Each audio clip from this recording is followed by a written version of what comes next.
So yes, so today we are going to be talking about 5 things parents need to know before moving to the US. So I don't want to presume, but I imagine a lot of people in the chat are also parents as well. And alongside me, I'll introduce myself first. How about that? So my name is Alistair Norman. I'm the community engagement specialist here at Avant, and I'm joined today by one of our cultural educators, Tracy Plochet. How are you doing, Tracy? I am great. How are you? I'm doing fantastic. Yay. Very much. Thank you very much. And now you're a parent of 2 lovely children, am I right? Yes, I am. So how old are your kids?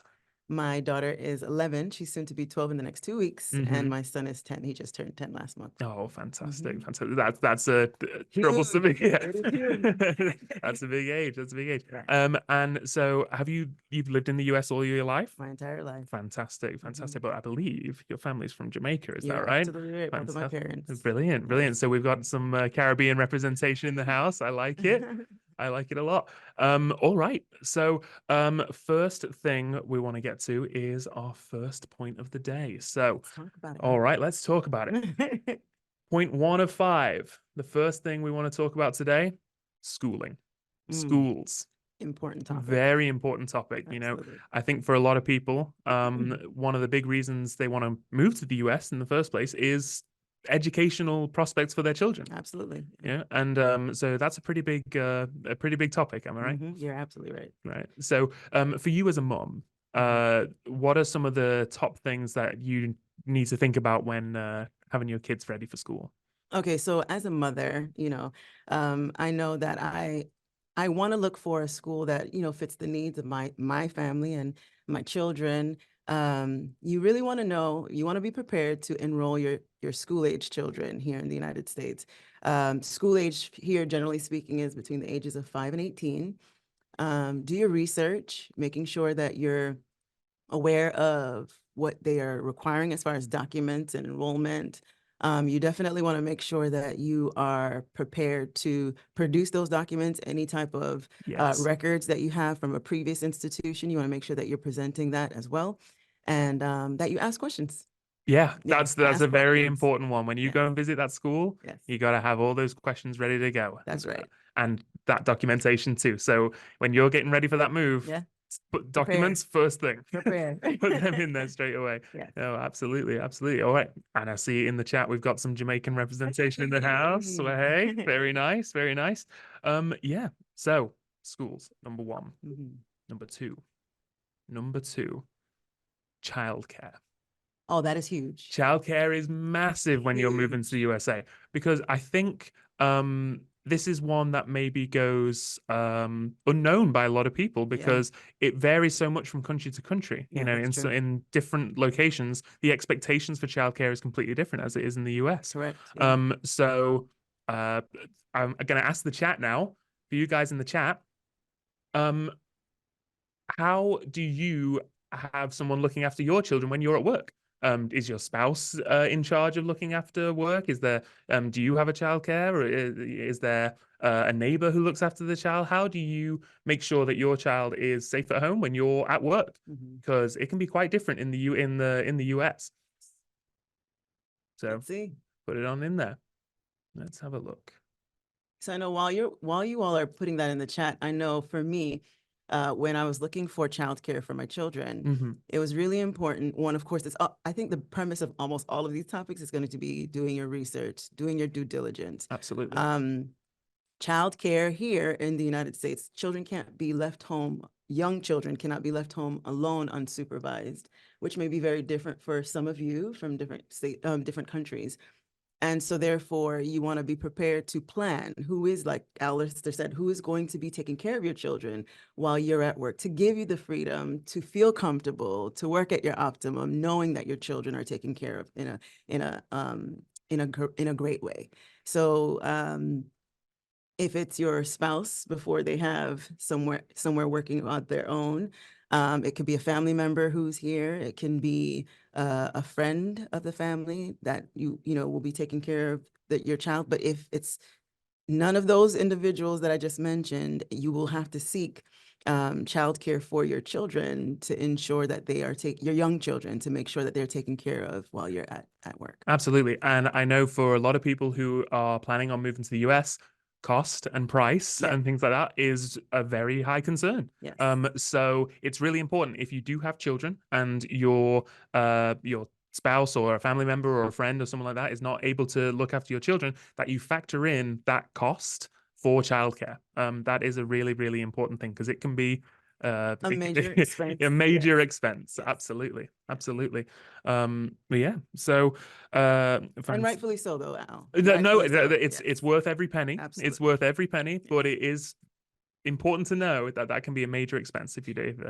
And can I just say something really quickly? Of course. Like, I know when my children were younger, and when I say childcare is really helpful, not just the academic side of it all, but really the developmental side of it all. Like I remember my children love making friends. Like Yes. children really do a good job with that. And I remember they would wake me up in the morning. Mommy, can we go? Are you ready to go? They'd get ready to go. So they will really enjoy it because Oh, of that's brilliant. the engagement that they have. Yeah, Mhm. and there's lots of resources, Yes. and and it varies pretty much from state to state. It does. And a lot of this advice or these points that we talk about today are going to vary from state to state. Mhm. So what is the case in Florida may not be the case in Yes. Montana, or may not Correct. be the case in Massachusetts and things like Mhm. that. But that's lucky. If you were to go with Avant, then you'll get that support, to help you use those resources and to help you Correct. find the childcare that's going to be right for you guys. Correct. Yeah. All right. Fantastic. Yeah. So we are breezing through. We Yeah, are we breezing are. through. So our third point today, What's that point? health insurance. That's a big one. That is a big one. And now I can speak from a little bit of personal Mhm. experience here. Now, you may be able to tell by my accent, but I'm not originally from here. So I'm originally from the UK. And in the UK, we have the National Health Service and, health insurance. You can get private health insurance, but the expectation is that public health insurance is Yes. enough. And that is not the case here in the US. No. The expectation is that you will need private health insurance for you and your family members. Correct. And again, that is another expense to Mhm. think about. Mhm. Now, your health insurance can be offered by your employer, Mhm. but as if you're coming with a spouse and things like that, you'll need to have your spouse and your family members on your health insurance, Yes, and absolutely. that can be another big expense. All right. You want to plan for it, and you want to do your research, and it's good when your workplace offers those benefits, because then you can explore those plans as it relates to your family and your needs. And again, the premise is doing your research. It's going to be asking those questions and doing your research. Yeah, absolutely. When it comes to health insurance, it can be a frustrating thing. As speaking from experience, coming from a place where maybe you don't have to pay for health insurance, things like that, and coming in and you think, oh, do I really? Is it really worth it for me to pay for health insurance? The answer is yes. The answer is 100% yes. Absolutely. The last thing you want to do is go to a hospital in the US without health insurance. That can put you in thousands and thousands of dollars of debt. And that little bit of extra money that you put towards your health insurance goes a long, long way. Long way. So that is really, really important. Yeah, fabulous. So next up, yeah. Let's see. Let's have a look at the chat. Have we got any questions? So we had a lot of people in the last section talking that they had family members. Nannies very popular as well. So they have their mom looks after them, sister, relatives. That's fantastic. Having those relatives around to help with family Childcare, things. yeah. So yeah, with childcare is awesome. But if they're not going to be here, Plan. if they're not coming with you, you've got to have that plan. Yes. Definitely, absolutely. All right. So point number 4. Let's hear it. Let's hear it. Today we're going to be talking about after school clubs. Ooh, all right. So your 2 children. So what do they like to do outside of school? Everything. My son loves music, so all things music, drum. He's right now in a drum corps. My daughter loves to dance, and she loves to sing, and she loves poetry. So now, mind you, everything that I'm saying, they have clubs for it. I haven't put them in all of those clubs, but they have clubs for it. That's fantastic. So in the chat, we want to hear it. Yeah. What do your kids like to do? What are your kids doing outside of school? Or what did you do when you were a kid outside of school? Yeah, that should be fun. This is important stuff because your children are going to have lives outside of school. right? They're going to be making friends and, developing their own interests and things like that. And it's really important to know that at some point, you're probably going to need to drive them to piano lessons or to a soccer game or to, chess club or whatever it is. Mm-hmm. Those extra factors are really important to think about because, the USA, car culture, right? You are going to be more likely than not driving your car to get pretty much everywhere. So when you're looking for places to live, when you're looking for schools and things like that, Mm-hmm. keep in mind, if you know that right now your kid is soccer crazy and soccer mad, then you're going to need to do some scouting, right? You're Yes. going to need to look and see, okay, there's some places in the area. And you want them to, like, you want them to be Yeah, involved in these extracurricular activities because it does build character. It does build life skills that they will take with them for the rest of their life. So you really do want that. it's a fantastic way to make friends, to Mhm. learn skills and, and to ingratiate them into their new culture. Yes. So I think that's Yeah. a really fantastic thing. So looking in the chat, we've got some sports and art, we've got dancing, we've got watching Piano. cartoons. Listen, that's my hobby as well. I like that as well. Karate and the journalism club. That's good. Ooh. That's actually really good to help build English as well. Yeah. Yes, absolutely. Piano lessons, fantastic. Arts. Mhm. Yeah, I like it. So before we get to our final point, let's have a look at the at some of those questions that we've got on there and some of the other things. We've got arts, hiking, chess. Yeah. What Someone's asking about the documents. They went back. Yes, yes. So let's mosey on back to school enrollment. Mhm. So the question was, what documents are needed for school enrollment? So, I mean, that will be specific to the district that you will be applying to. That's right. There are some general rules of thumbs. You do want to have your original birth certificate for your child, so that way you can prove that you are the parent. That's usually the general rule of thumb. And then, of course, as you acquire somewhere to live, you will have to have proof of address, those type of things. But generally speaking, you do want to access, when you do start that process, you'll be guided as to, if you go with the bond, so as far as guided with where to go as far as the resources to acquire the information that's going to require the documentation that you will need for enrollment. That's right. That's Mhm. right. And I can see a few people have been asking questions about childcare Mhm. and the age of children that children need to be in Mhm. order to still require childcare. So we've got one here saying, how old do children need to be to not need childcare in the Philippines? 10 years old, they can take care of their own. Now, this is another thing that's going to vary by state. Correct. Um, but yeah, Now, generally speaking, school-age children are 5 to 18. So anything before then, you would have to look for childcare unless you have someone. that's right. That's right. So otherwise they should be in they should be in school, but when school's out, Some type of after-school some type of program, after right? school program or anything like that is going to be necessary. Absolutely.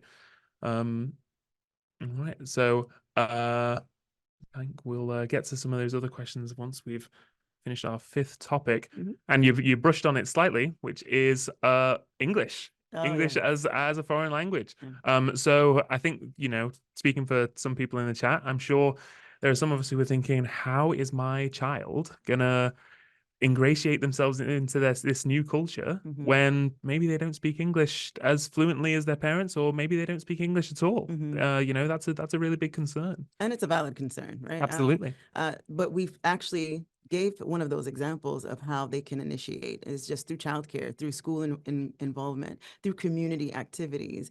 There's a lot of resources that are provided from schools, by communities, to help with the furtherance of or language development for children as well as for their parents. So Yes. the resources are there. They really are there. And it's just inquiring, asking those questions, and doing your research Yeah. when you're here. The USA is a salad bowl, melting pot, Oh, yeah. however you want to describe it, of many, many cultures. And it is very common in a lot of places across the USA for children to attend school where their parents maybe don't speak English or they haven't had much exposure to English in their home. So it is not it is not uncommon. It is not a far-fetched thing to see a school and say, what support do you have Correct. for students where English isn't their first language. Yeah. I was gonna say, and oftentimes they may even ask you. That's right. Right. That's They may right. even ask you. And another thing to remember is that children are very, very good at learning languages. Yes. That is kind of what their brain does best. Yes. And they're resilient too. Like they bounce back and Yes. forth, you know, with change and adapt. They're very adaptable. I think sometimes we should take a chapter out of their book. I totally agree. I think if you put children in a group with people that they've never met before, they're going to make friends in 10 minutes. Oh, yeah. Put me in a group with strangers that I met before, I'm going to take a little bit longer. I'm going to need a little bit longer than that. But yeah, so long story short, when you come here, there's going to be lots of resources. But again, it's about asking those questions and making sure that you utilize the resources in front of you. And a good thing to do, probably start now. Absolutely. You know, if you've got resources, if you've got the, you know, there's plenty of videos on YouTube and, you know, free resources to get your child listening to a bit more English, to get them used to the language a little bit more. Again, that's what their brain does, right? They're sponges. They're They sponges. really do soak in a lot. Absolutely. Very quickly. Absolutely. All right, so let's take a look at the chat. What else have we got here? So private or public school. So that's a bit of a vague starting point, but it's an important thing to know that yes, there are going to be in different areas, private schools and public schools. So what is the difference? Well, to not go too far into it, because there's a lot of details that goes along with that, but public school is without cost and private school is with cost. And I will tell you, here in the United States, all children have the right to learn through public education. So any child that is here, they are entitled to education, to public school education. Now, outside of that would be the choice of the parent as far as researching other types of schooling, but here in the United States, all children are entitled to that free education through public schools. Fantastic. All right. So how about schools and childcare for children with special needs? That is also available. And I would actually encourage you, when you are researching, that you're specifically looking for childcare services and schools that have that exceptionality as far as those programs or even those services that they can offer to you. And there are many. There are many here in the United States. And they're increasingly common across schools. So absolutely. As long, you know, if you have children with special needs, it's important to, when you're doing that research, to really factor that in mind. And don't be shy with these kind of things. You know, and you're not the only one. Your child is not the only one either. That's absolutely right. That is absolutely. And also, sorry, I'm sorry to cut you. No, go for it. There are also plans that they can put in place if you're still on the fence, not quite sure, knowing if your child fits that category of having special needs or not. They can help guide you into figuring it out and then placing them in the appropriate programs. Brilliant. Brilliant. So let's have a look. Some of these other questions that we've got on here. How is cultural diversity and inclusion addressed in children's education and upbringing? That's a very interesting question. And that's more and more prevalent now. Definitely. Here in the United States. There's curriculum. There are different curriculums. There's different outside extracurricular activities and clubs that are usually encouraged by the schools as well. And then there's projects that oftentimes come along with those curriculums that extend the knowledge of the children to ensure that they have that diverse and, you know, diversity in their development. Absolutely. Absolutely. And remember, when your children come along, they're going to be bringing a whole wealth of new culture and experience to the school. So it's a share, right? Exactly. It's a learn and share. Yeah. So it's a cultural exchange, and you know, I think that's a really fantastic thing. Which also contributes to the richness here in the United States. All of that is exactly the melting pot or the salad bowl that Alistair was talking about. Absolutely, absolutely. And so those are our 5 points. So to go back, if anybody's joined us late, first thing first, schooling. Yes. Schooling and getting your child enrolled in school. As soon as they come. As soon as they come, that is one of the first things that we need to be doing. And school age is between 5 and 18. 5 and 18. 5 and 18. Now, obviously, there's college and things that come after 18. Yes. That is not that is not compulsory education. Correct. Right. But between 5 and 18, that is compulsory education. So as soon as you arrive, make that one of your top priorities, finding that, enrolling in that school. That's an expectation. That is an expectation. That is absolutely an expectation. Number 2 was childcare. Yes, absolutely. And making sure that when you're at work, there is somebody at home looking after your children. Whether it be a family friend, a member of the family, to somebody that you trust. But if you don't have those things, be prepared to go to get private childcare, which can be a big expense. So plan for that. So plan for that. Number 3 was health insurance, making sure that when we enroll ourselves into health insurance, that we keep our children in mind, that if we don't have health insurance, that can mean a very, very, very big bill when we go to a hospital, thousands upon thousands of dollars. So as frustrating as it may seem to have those extra dollars go towards that health insurance plan that maybe you don't have back in your home country, it's worth it. It's worth every single penny. Even to exactly what Al just said. So here's the thing: is here in the United States, you hope to never have to use it, but when you need it, you hope that you're wishing that you had it. So this is why you have it. You plan for it. So those moments, you don't get into those moments of, oh man, I wish. You plan with the idea of hopefully never having to use it, but in those moments where you will have to use it, you will be prepared for it. Absolutely. Absolutely.